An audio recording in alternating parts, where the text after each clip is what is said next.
Good morning. Welcome to the Better Business Workshop.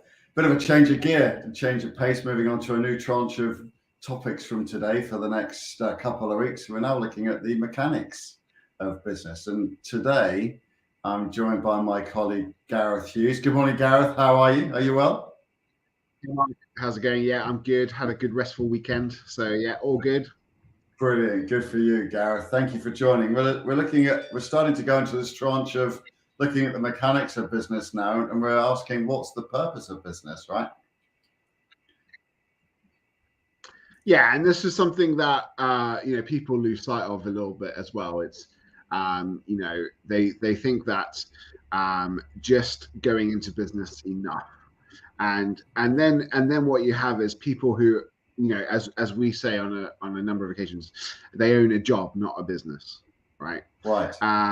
And that's no good for anyone, because that's not why people go into business. They go into business to create freedom for themselves and their family, and all the good reasons like that, not to just work for a psychopath.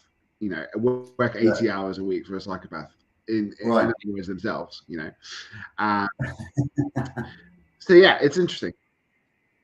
Yeah. So the purpose then, look, the purpose of the business is ultimately about creating raving fans, right? Because you kind of the raving fans. If you love the cycle of business is if you look after your team and your team look after your raving fans or your clients, and then the clients end up looking after you, the business owner, right? So it's all about creating raving fans.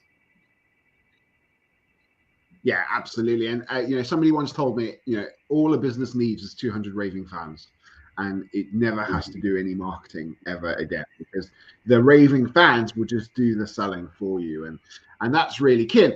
I think a good question to ask yourself is, what would the best business in the world look like? Like if you owned the best of your type of business anywhere in the world, what would that look like?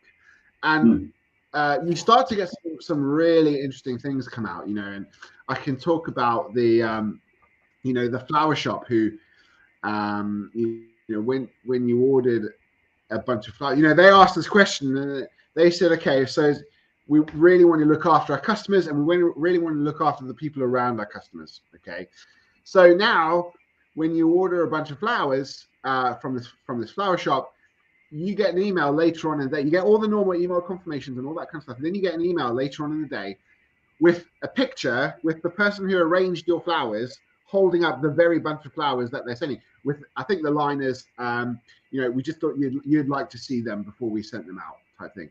Love it. Then then they get to wherever they're going, and they just hand the flowers over. They hand a strip of chocolates as well. Just to say, thank you. We hope you enjoy the flowers. And then most people give you flower food, right? They give you an extra bag of flower food with a note saying, in a few days' time, if you cut the stems again and put this back in the water, it'll keep them for longer. They'll be able to last longer. Now, what happens when you drop the flowers? Often the person isn't there, right? So now they go to their neighbor, right? And they hand them the flowers, and they hand them a card, and they hand them a similar strip of chocolates saying, thanks for being a great neighbor, right? Yeah. And by the way, all this is branded up, so they know where this is coming from, right? So all of a sudden, how many people's days are you making? There's 3 there just to count them up, right?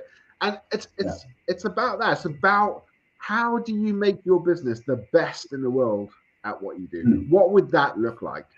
And I think that throws up some really interesting questions. Yeah, absolutely. Because if you create fantastic raving fans, in fact, if we have a look at the next slide, if you're going to go out of your way with all of those touch points and that amazing service, then ultimately, kind of the purpose of having a business is about creating excess profit, but it's not necessarily excess profit for the business owner, right? It's for something else. It's for growth and reinvestment. Yeah, and this is about leaving a legacy, isn't it? And people lose sight of this.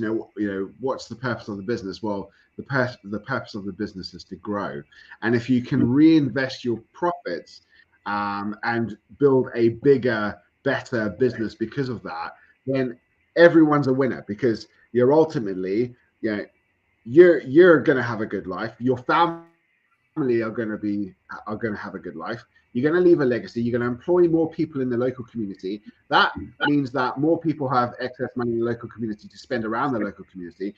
Taxes are paid, which brings up the level of society. So it's just, I mean, I could go on really, but it's just a self-fulfilling prophecy, isn't it? Yeah, absolutely. So absolutely, Gareth. Yeah, look, that kind of cycle of business. Look after your team. The team look after your customers. Your customers create raving fans that then create excess profit for your business to then, as you say, leave the ongoing legacy.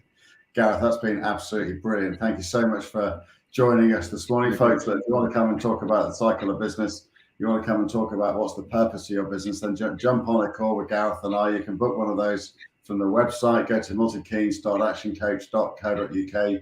It's entirely complimentary. Come and have 30 minutes with us over there.